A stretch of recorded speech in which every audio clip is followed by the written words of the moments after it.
So the build is mostly finished. Are you ready to see it? Hello, and welcome back to Minivan Camper Gal. My name is Kelly, and guess what? I'm on a road trip. Do you want to know where? I'm on my first day of travel, and I'm headed to... No, I'm not going to tell you. You'll have to tune in to the next video because that's where I'll show you where I'm going.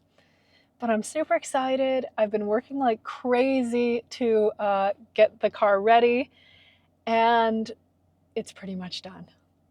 So let me show you what I've done. Okay, it's mostly done. I still have some figuring to do and some final touches. Well, okay, a lot of final touches, but here we go. It's all packed up for like a week-long trip, so you get to see the real life usage of it. Ta-da!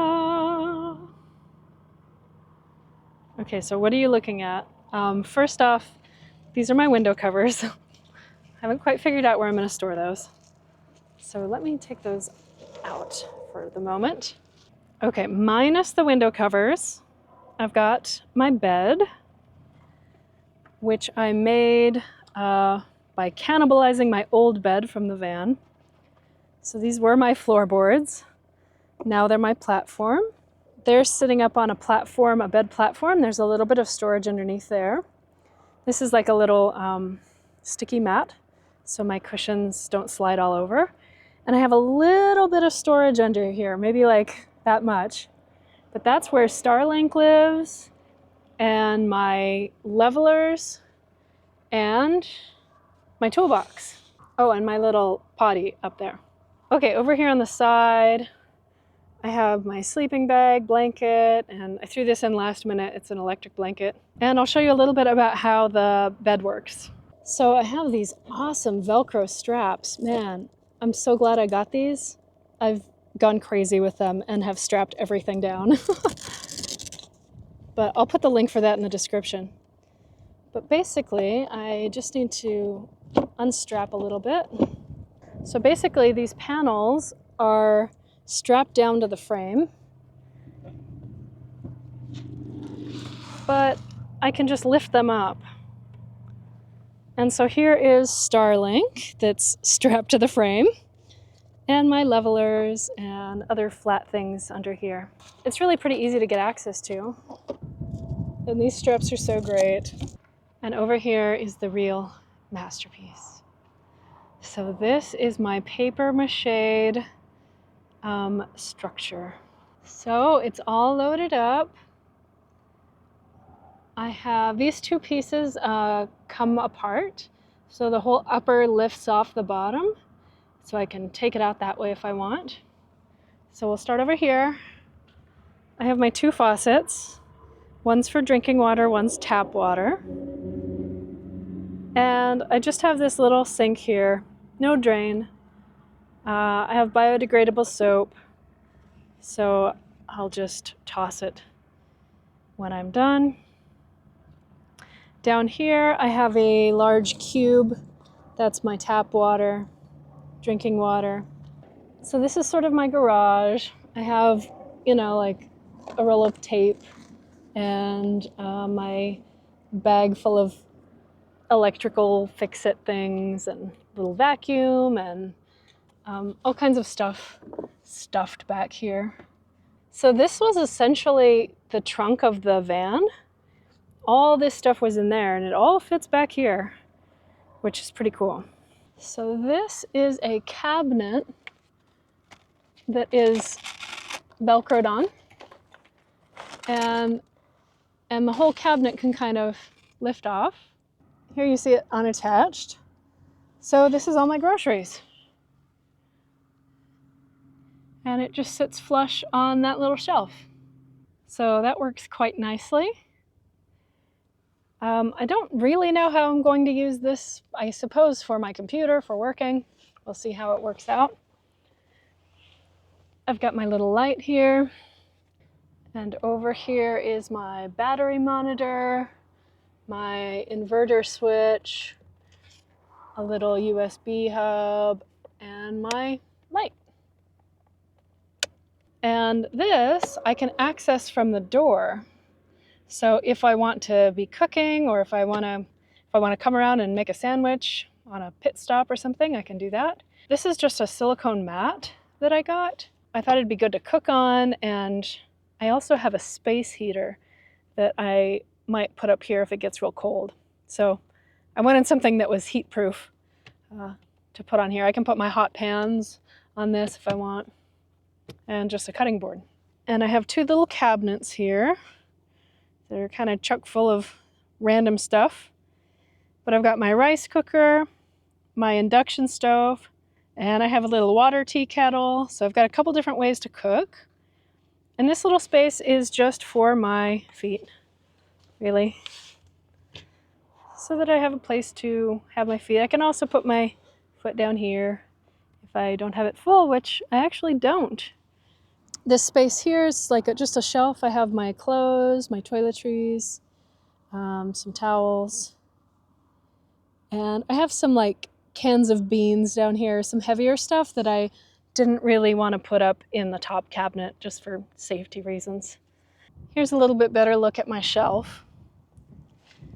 I have my little electric hub coming from there, and my packing cubes go there,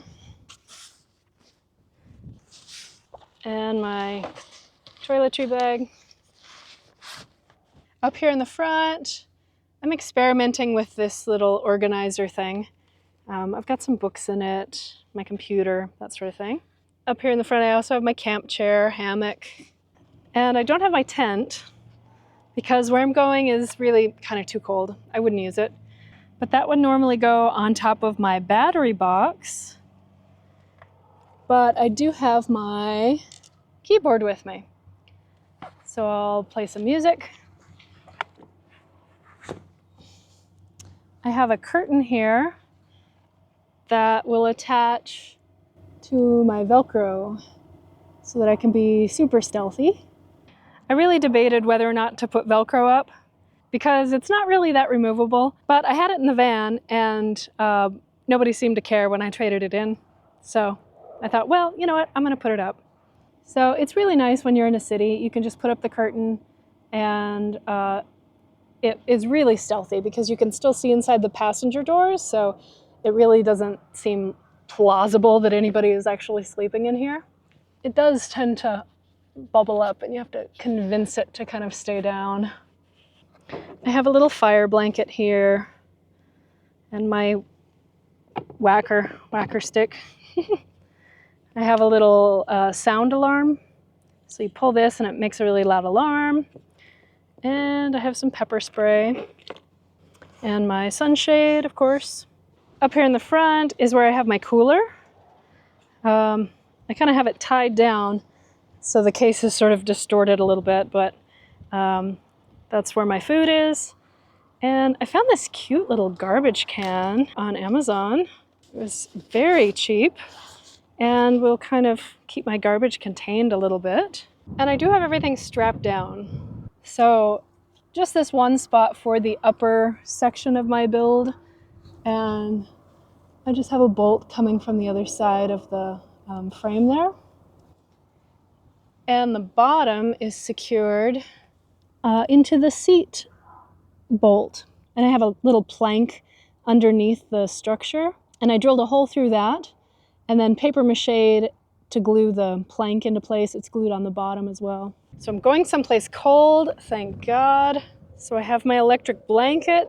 I've been toiling away in 100+ degree weather in the car building this because I built it in the car so it wouldn't warp. It's been so hot. As you can see, I'm in the desert and I'm going somewhere that's going to be cooler. Oh, I can't wait.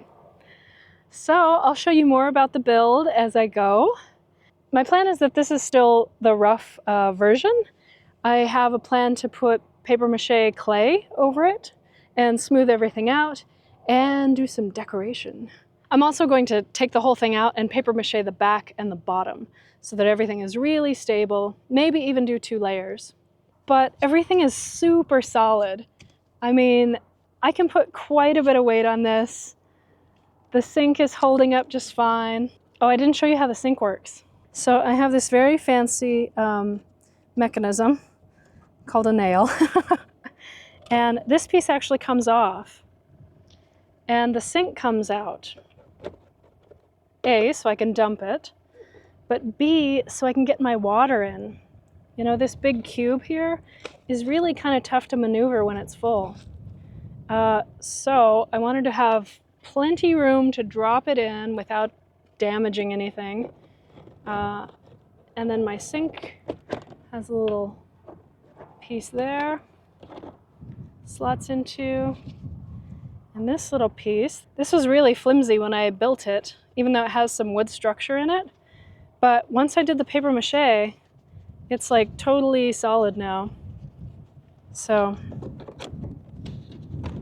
and this piece comes into here, and my handy dandy attacher goes there, and now it's nice and sturdy. So this really holds a lot of weight. You know, you probably can't stand on it, but it's plenty sturdy for anything I'm going to be doing in here. I used some wood slats, and I'm so happy with how it's come out. I'm really impressed with how the paper mache has turned out. It's lightweight. I can lift it off with one hand. It was really labor intensive, so I'll say that. But you can make it into anything you want. You can make any shape you want. You can make any container, any cabinet. You can make it fit anything you want. It's environmentally friendly. All of my offcuts, my piles of, you know, tiny cardboard cuts are gonna get recycled. They're not gonna go off into the environment forever and ever like foam would. And it was so amateur friendly. I messed up so many times cutting, and I just had to cut another piece. I hardly measured anything, and it was fun to build because it was so low consequence. I was like, oh, I don't know, it's a piece of cardboard. Tape it on and see if it like is the right height. And if not, cut another piece and try that. So if you missed my other videos, the way I built this was just by taping cardboard together with masking tape. And then I paper mache'd over the cardboard. I took Titebond 3 wood glue, which is waterproof wood glue, and craft paper, and wet the strips of paper and put the strips on. And I have two tones here going. The bottom tone is craft paper from Amazon, and then I ran out of that. And I got this like red rosin paper from Lowe's. So all told, I think I spent maybe a little over $100, like maybe $120 to do all of this. So that was a whole bunch of wood supports that are layered throughout here and there, 2 gallons of glue, and craft paper. That's it. That's all I bought for this. And I have this custom made cabinetry that is so exciting. I'm so happy with it. It's allowed me to fit almost everything I had in the van in here. I was going around this morning as I was leaving thinking like, what else did I have in the van? Like, I still have cabinet room. I could still stuff some things in here. And I think I've got just about everything I had in the van with me here, which is crazy. There's so much less room in this than there was in the van. I'm really excited about this prospect of paper mache building, and maybe it'll help you out. It's totally doable. You can totally do it. So I'll probably do another video once I actually finish it and totally get it finished out. But this is the mini tour, and tonight's gonna be my first night sleeping in it. I'm excited. So wish me luck on my road trip, and stay tuned to see where I'm going. Okay, bye guys.